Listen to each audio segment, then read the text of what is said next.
श्रीकृष्णाय परब्रह्मणे नमः। श्रीमद्भगवद्गीता ध्यानश्लोकाः।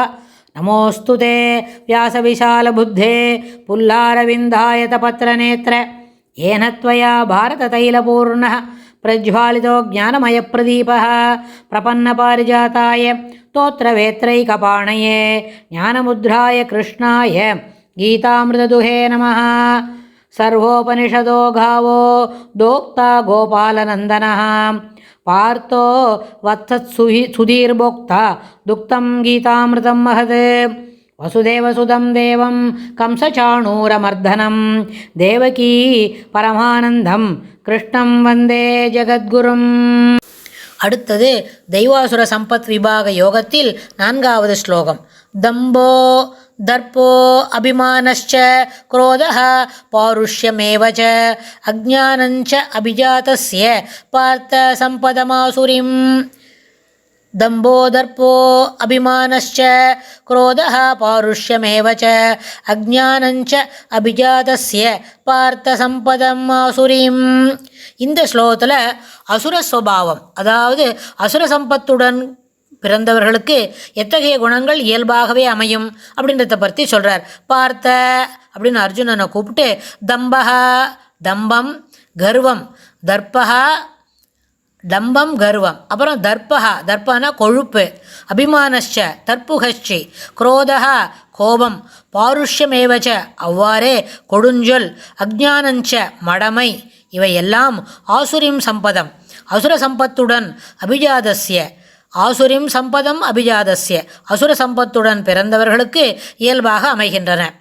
இயல்பாகவே என்ன இருக்கும், பேர் ரொம்ப டம்பமாக இருப்பான், அது எனக்கு தெரியும், இதெல்லாம் நான் தான் பண்ணனாக்கும், என்னால் தான் இதெல்லாம் நடக்கிறது அப்படின்னு சொல்லிக்கொடுவேன். அப்புறம் தர்ப்பகா கர்வப்படுவான், தன்னுடைய வேலைகளுக்கு தான் ஒரு சிறந்த ஒரு வேலையை செய்துவிட்டா அதுக்காக ரொம்ப கர்வப்படுவான். அது சாதாரண வேலையாக இருந்தால் கூட அதுக்காக அவன் என்ன பண்ணிக்குவான், ஒரு கர்வம் வார்த்தையில் தொனிக்கும். அப்புறம் தன்னால் தான் இது செய்ய முடியும், நானே செஞ்சேனாக்கும், நான் தான் இந்த கடைக்கு போய் இவ்வளோ சாமான் வேணும் வந்தேன் அப்படின்னு சொல்லிக்கூட தற்புகழ்ச்சி. குரோதகா காரணம் இல்லாததுக்கெல்லாம் கோபம், சொல்லும்பொழுதே கோவப்படுவாங்க, ஆனால் கோபம் தான் செய்திருக்கிறது தப்பு அப்படின்னு சொல்லி கொடுத்துட்டோமான அந்த தப்பை முதல்ல திருத்திக்க மாட்டாங்க, தப்பு சொல்லிட்டாங்கன்னா அதுக்கு வேறு ஒரு கோபம் வரும். ஸோ அதனால் அதெல்லாம் என்ன பண்ணணும், அசுர சுபாவம் தான்.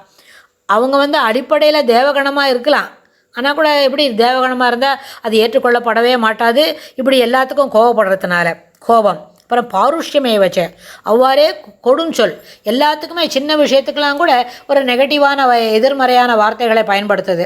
அதனால் எப்போவுமே நம்ம பேசும்பொழுது வீட்டில் என்ன பண்ணக்கூடாது, எதிர்மறையான வார்த்தைகளை சொல்லி பழகுவது தவறு அப்படின்னு பெரியவங்களாம் சொல்லி தருவாங்க.